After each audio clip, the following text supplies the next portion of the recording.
Nick de Vries has really impressed everyone in F1 racing, and what he did at Monza shows just how good he is.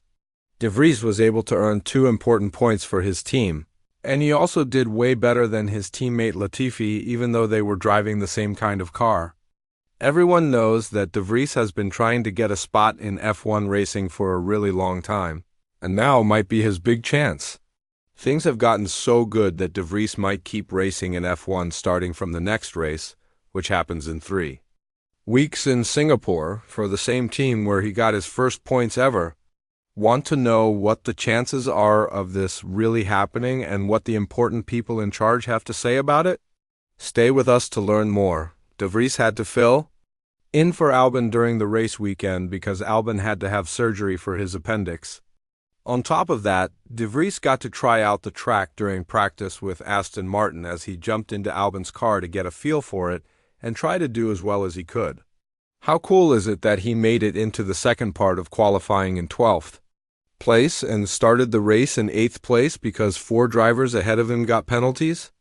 Plus, de Vries was able to stay strong and fight against the middle teams and even tried to pass Gasly's AlphaTauri car, talking about his first race. De Vries is really confident and said that even though he felt nervous at first and couldn't sleep all night, it's something he'll remember forever. He said, "I didn't really have much time to think because everything happened so fast. I slept terribly.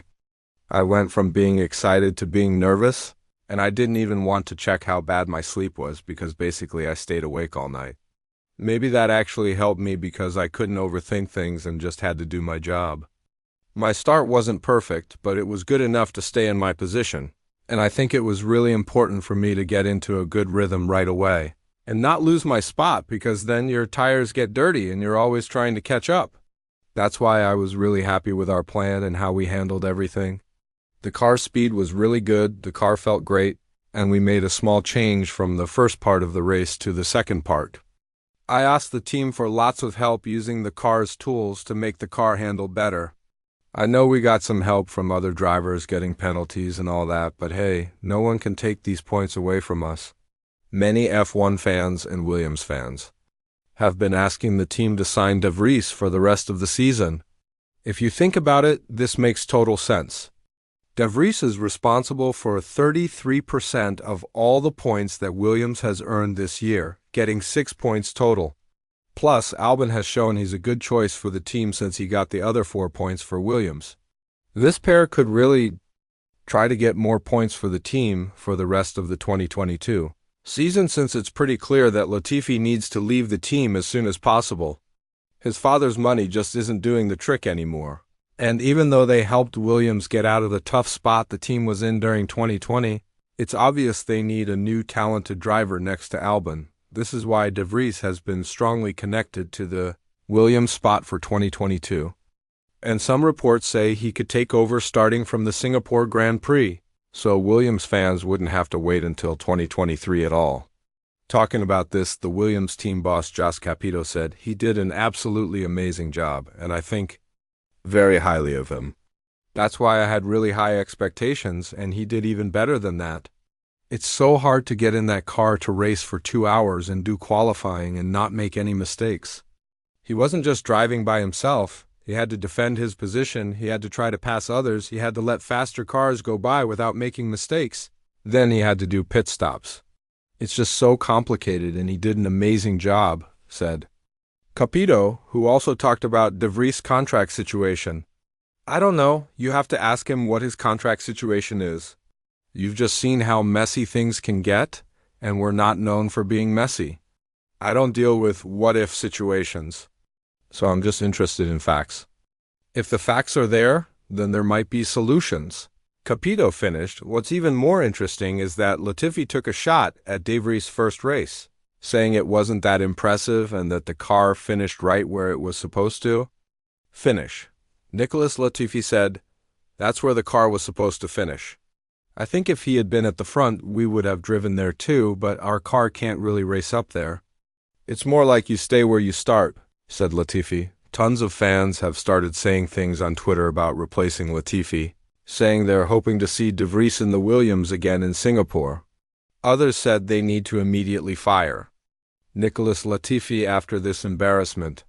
It became clear that De Vries is a hot topic in the racing world, but besides Williams, another team is interested in signing him, and that's Alpine.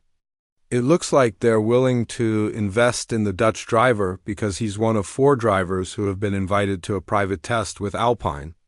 More specifically, in the car they're supposed to get after Alonso leaves at Hungaroring. This test will happen before the Singapore Grand Prix, and besides De Vries, Herta, Drugovich, and Hulkenberg will also be in this test. It's very unlikely that the FIA will give Herta the special license everyone expected because of all the complaints from other teams. And it's very unlikely that AlphaTauri will let Gasly go so they can sign another driver. This has been said many times by Christian Horner and Helmut Marko, and it's something we should expect to happen. With all that said, De Vries' future is still up in the air. He managed to move up to 21st place in a championship with 22 drivers, with Hulkenberg being the first one to do that. But Latifi was able to pass him after finishing 12th in Silverstone, when 6 cars crashed at the start of the race. De Vries has also talked about his future, saying he did everything he could and there isn't much left to prove that he's still Formula One material. I wouldn't build my future only on hope and on how crazy this racing world can be, but at the same time, it is a dream I'd like to make come true. And I also think I deserve a chance. So I will be looking at the opportunities carefully in the coming time and then decide what is ultimately best for my career. I don't have a manager, not really officially, but time will tell. I don't know. It's out of my hands. It's not something I can control. Obviously, it's a dream, and I think I would deserve a chance, but ultimately it's not up to me to decide the driver lineup. I mean, I don't have to sell myself. I've won certain things. I've been given the opportunity to participate in some of the practice sessions.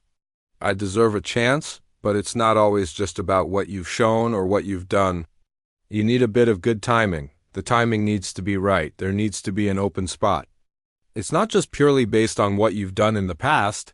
De Vries finished. On top of this, Toto Wolff also talked about De Vries, and he knows a thing or two about the Dutch driver since De Vries won the Formula E championship with Mercedes and the Formula 2 championship too. This is why Wolff thinks De Vries deserves a spot on a team, and it's very unclear to him why this still hasn't happened. I think what else should he do in terms of performance than what he's shown today? No training, he jumped in the car, he hadn't driven it, went straight into practice, and he showed what he's capable of doing. What do you think about De Vries replacing Latifi at the Singapore Grand Prix? Do you think this will happen for the good of everyone involved? Let us know. In the comments below, want to know more about F1?